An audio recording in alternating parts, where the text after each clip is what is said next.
All right. Really need to organize these. Let's see.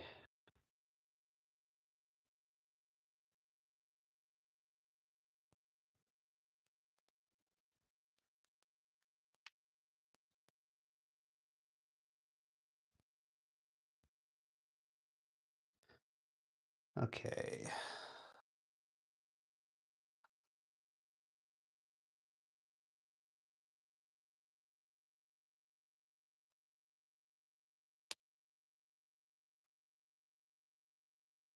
All right.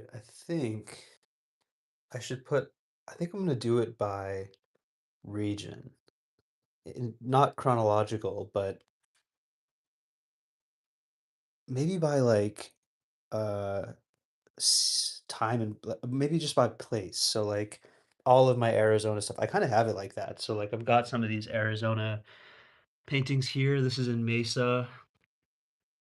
This is a scene from somewhere near Tucson, I think.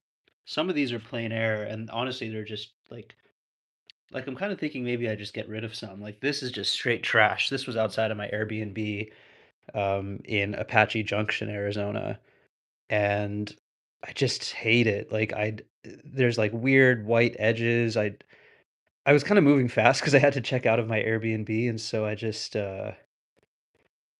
sort of rushed it. And then you can always tell I rush it because first of all, it gets kind of sloppy, and but more than anything, I start to just throw random colors in. So like here, I was like, you know what? Let's just throw some of this coral teal color in. And it's kind of cool. It kind of brings a pop, but it sort of ruins the color harmony. Um, but thanks, Lee Hayes. That's kind of you.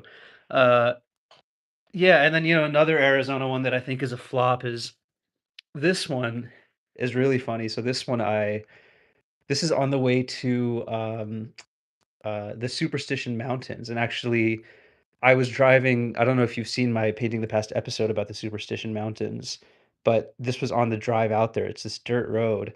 And I stopped because it was this beautiful S curve and there was this huge cactus here, which I just completely, again, I don't feel like I captured it well at all. But I stopped and I decided to sketch. And as I was painting, it got so windy, all of this sand blew, and actually you can see you can't really see it on camera, but it's kind of scratched up because at one point I was painting this and the wind caught it and it flew and landed right about there in the road. And that's when I was like, "All right, like, the wind is in my eyes, it's just, like, sand everywhere. I need to go get hiking still." And so I just, I finished this. I picked it up and I managed to kinda get the most of the sand off, but it was pretty ruined, and then I just finished it when I came home, so that's another, not a fan of that. Closing out Arizona, let's see. This is a shot I took in the Superstition Mountains, but I did it for a Painting the Past episode. I'm happy with the rider. So if you look close, I'm happy with the horse and the way the rider. I like how he kind of like it's a little soft, you kind of have like a lot of blurring here, but then you have the hard edge of the light there. So I like that. I don't like what I did with the mountains. Overall, I'm okay with that one, but that's not exactly. I didn't paint that in Arizona. Let's see if there's any other Arizona. Um, I would love to do that, honestly. That would be so fun. Because the biggest thing I do now is when I travel, I take all my painting stuff. It's just become such a fun outlet for me. And like one of my with this channel, as I continue to grow it, one of my hopes is that I would love to get to actually go around to interesting places and paint and like talk about the history. Like I'm just curious if there would be people that would be down to meet up and paint along or just like I don't know, I think it'd be so cool. There's this YouTube channel, Tasting History, and Max Miller, who runs Tasting History, it's like a food history channel. It's really good. He does like tours, so he'll book tours. Like they just did a tour to, um, I think Budapest along the Danube River, and it's like 5 days, and you stop at all these sites and you eat all this amazing food. So yeah, I thought that'd be so cool, and yeah, exactly, like, the history of the place I'm at, so, like, for example, when I went to Arizona, I was there in the Superstition Mountains because the history is just incredible, and there are so many cool sights to see, um, so, yeah, so something like that I thought would be really cool. Obviously, I need to kinda grow the audience and see if people are down for that. But yeah. Yeah, I don't know, I'd be curious to see if that's something that people want, and for me, it'd be so much fun to do that. A lot of these are from different places, so, like, some of these all the snowy ones are from, my hometown here in Minneapolis. Okay, sweet, thanks for telling me that you'd sign up for that, that's really good to know. But some of these so I'll show you, this is, like, my flop era here. So, I've got this guy, and then this guy, I'll show you these 3, are from a trip to Palm Springs. Um, in February, I went to go do a workshop with, Jeff Allen, who's this incredible watercolor artist. He does plein air watercolor, and, it's just such a good time because February is just like winter hell here, and so we went out there, beautiful weather, and, it was, like, me and 5 other people who were all, like, these just, like, wonderful old ladies, and then Jeff Allen, who's just the coolest watercolor artist, and we did these 3 workshops. It was 2 days, and we basically just set up our easels and painted.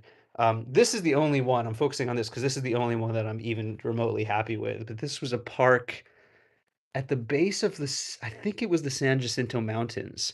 Um, but I love the haze in the background and the clouds were coming in. And it's so funny. So I went on this trip with my brother and I he was just chilling at the Airbnb. And when I came back, I was showing him this and he was like, dude, this is like really cool. I love it. Like I love how the cloud is kind of coming in the mountain. And then he comes to this and he goes, yeah, you just need to erase this pencil line that like blocks the two. And I had to tell him, like, dude, once you paint with watercolor, it does something to like the pencil and you can't remove the pencil. And so, I forever, this painting is just annoying to me because of that dumb pencil line, but, yeah, but then there's, a couple flops. For me, it was just about the lesson, and so I'm okay to share, but, like, this was in, Palm Desert in a little plaza, and I was trying to get this feeling of, like, the density of people and the sun coming through the palm trees, but it just totally fell apart, and, like, the car is, like, way too small, so this in fact, as I organize all these paintings, that just needs to go to the trash because that's trash. This is another flop. This was in the same parking lot. In fact, if you were standing there and you turned around, you would see this building. And again, I really liked the shadow on the side of the building. You had a palm tree casting a shadow, but because I was painting and it was like probably 4 p.m., the sun moved so much that by the time I got to that shadow, it wasn't even actually there. I was just painting what I remembered, and then it all just sort of fell apart. So those 2 are what I would call my flop era. This one turned out pretty good from it. Going around, I've got a lot of these are painting the past. Like this was from my episode about Hollywood, the Hollywood writer who was blacklisted for being allegedly somebody who communicated with communist sympathizers. Um, this is a little scene of India. This was actually one of my friends. Um, not actually. I don't know. I don't know what else to do with them. I do throw away a number of my paintings. Um, But yeah. Yeah, I don't know. I mean, I know the other person that gets upset with that is, like, my mom. When I tell her that I'm throwing my paintings away, she's always like, "Please don't throw that in the trash," but I'm like, "It's just terrible." Um, a lot of the winter ones I'm happy with, like, I've shared this one on my Instagram. Some of the sort of winter landscapes I started to get really comfortable with those. This is the alley right outside my house, and I love this one because um it was just sort of a cold day and it was all thawing, and I think I got the light on the sort of thaw, like, if you walk out there, it's kinda, like, wet, but, like, a little crispy and, like, icy, and I feel like I captured that, so if I talk about my flops, I have to talk about my wins, and this one was a win.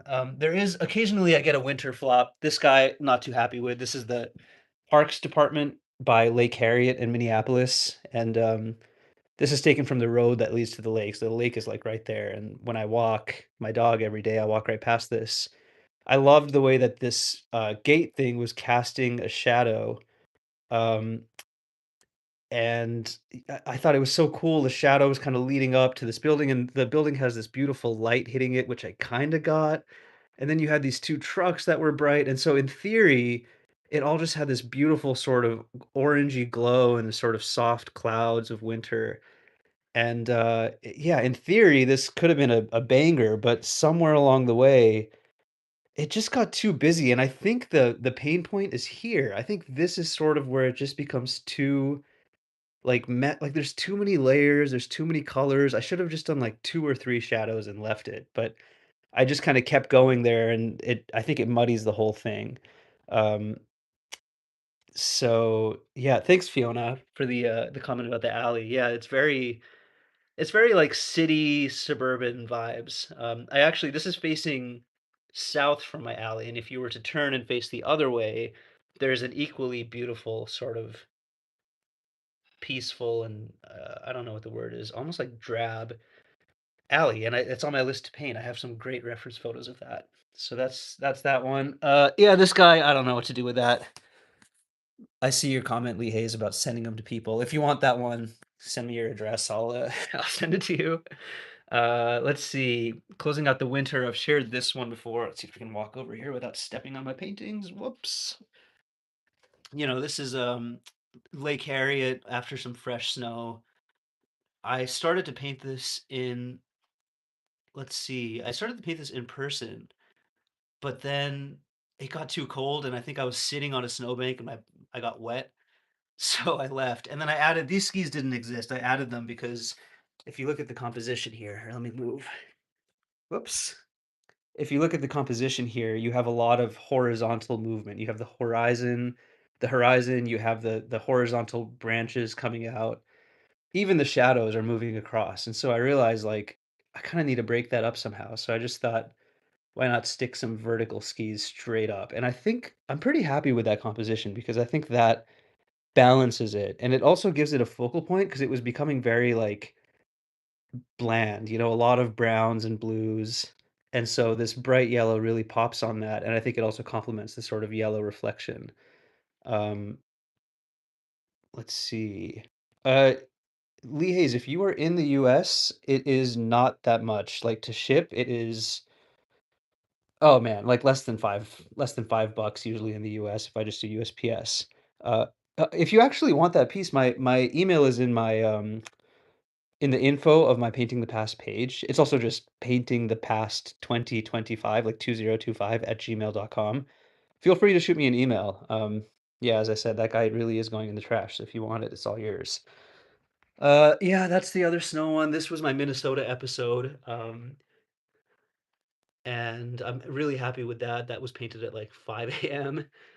Uh, on a frozen lake when it was -11. This is actually a scan of it because I sold the original as part of the fundraiser. The original sold for like somebody donated $600, which was really, really amazing.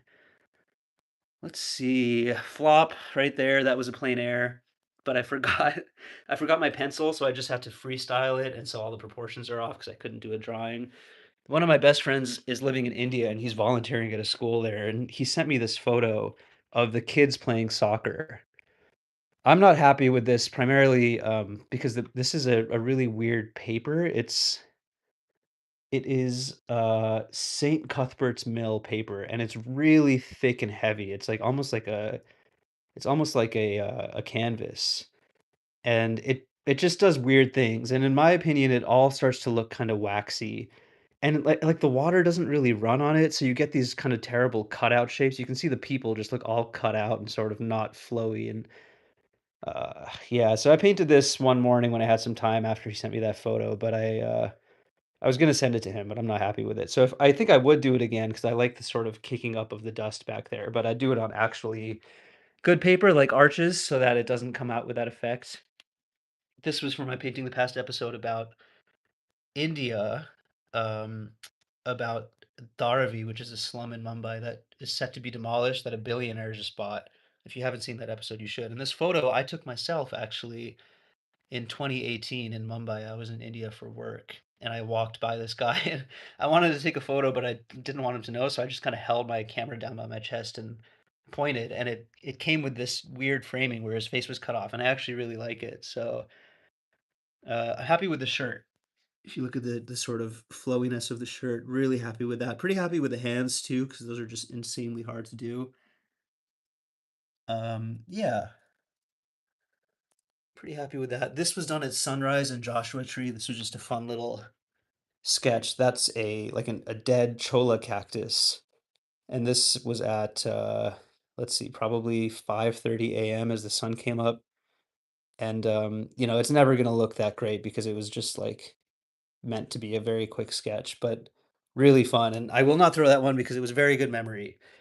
Yeah, this one really frustrates me. I did this massive, value study of this where I did it in black and white, and it came out so, so beautiful. In fact, I can probably show you it just to compare, but then I chose the wrong colors and it just messed me up. So here, let's see if I can show you some of these. Oh, well, while we're at it, this is a slow snowblower man in Minneapolis one morning. This was from Tucson just a week ago. Actually, I was in Arizona just about a week ago and did a quick sketch. Uh, these are all oil. Let's see, here we go. So here is, so you can see the final one. Um, Hi Bella. Bella mumbles. Yeah, yeah, I do sell, and I sell prints too. Um, you can find my shop on my Painting the Past YouTube like page. There should be like a store tab when you just go to my thing. You can also just shoot me an email at paintingthepast2025, like 2025, at gmail.com. And feel free to hit me up. I'm actually moving right now, which is why I'm doing this because I'm going through all of this stuff. But in any case, um, I'll probably get going here in another couple minutes, but I'll show you. This was the value study, and it's a photo that I found online of a bridge in Japan. And I love the just like super bright bridge, the reflection, and then you get this really dark forest here kind of washing to the edge of the water. And so I was so excited about this one because I just thought, man, it's just such a beautiful composition and it didn't take a lot of work for me to just feel the sort of like just sort of the emotion and the serenity of it. But one of the challenges was because I did this value study in black and white, I had to decide what season do I want it to be. I could have gone with like really rich, vibrant greens and yellows of the bright trees, out in the distance, a sort of warm, summery haze. Um, I thought about, there's a lot of leaves, so maybe not winter, but like early spring, I could have like splashed some pink to show like cherry blossoms would have been cool. Ultimately, I was thinking like I'll probably go with a sort of fall color, and go for that red, nice orange and reds and sort of a little bit of like dead, not quite dead grass, but like golden grass here, and of course the white bridge. And so then I was like, okay, awesome. Oh, that is so kind of you. Thank you, Lee Hayes. Wow, that's so incredible. Thank you. Um, yeah, I will use that for shipping to give the throwaways to randos, I promise. But anyways, and so yeah, thanks again. And so on this point, it's like I was so excited, and then I got to the actual color usage, and I was like, okay, I want fall colors. So I started throwing the yellows in, and I started throwing like some of the greens in, and then I was like, it needs a bold color. So I took this Japanese paint I have, and actually I'll show you because I got this paint in Korea. It's right here. And it's this really cool, it's called Red Violet. And I was like, oh, what's more fall than Red Violet of a scene in Japan? And I got this, it's a Japanese paint that I got in Korea. I should use it. And I didn't like test it, I didn't really play with it. And it's like the most intensely vivid color ever. Like everything it touches just becomes purple.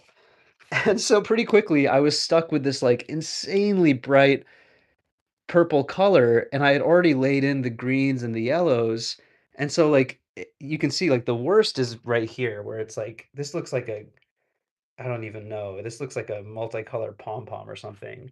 Um, that's kind of you to say that it works. I can't stand it. I was showing it to a friend, and they also they were very kind and said they liked it a lot, but it just feels so overpowering, and, there's an amazing watercolor artist named Varun Singh who I've taken some lessons from, and I should have remembered his wise words. He once told me, I'll show you one of my paintings that I did with Varun.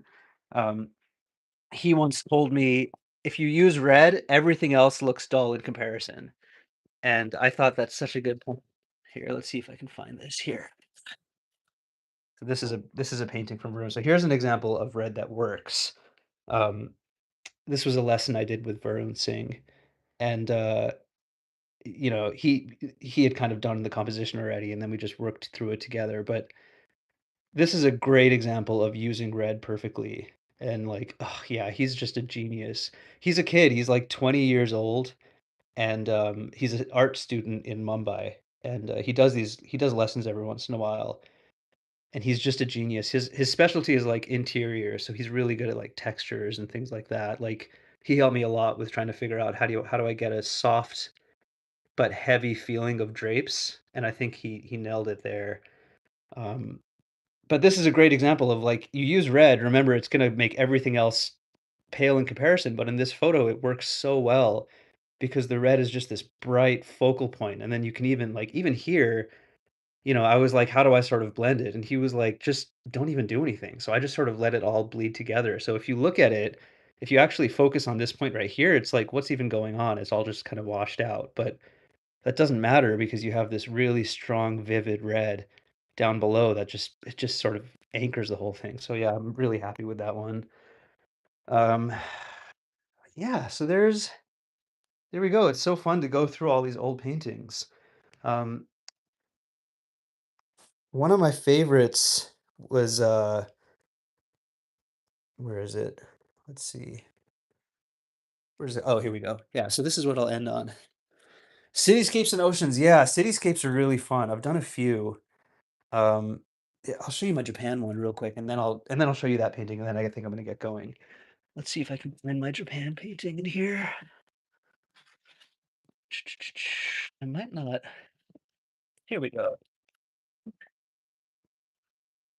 This is about as close as I've gotten to a cityscape, which is this is from my painting the past episode about Japan, and this is oh man, Kiyomizu Temple. That's what it is. Kiyomizu Temple, overlooking Kyoto. And in the episode, I talk about this temple a lot because for about 400 years, I think from about 1400 to 1800, there was a tradition that you could jump from the roof of this temple, and if you landed without dying, then you were set to have good luck for the rest of your life.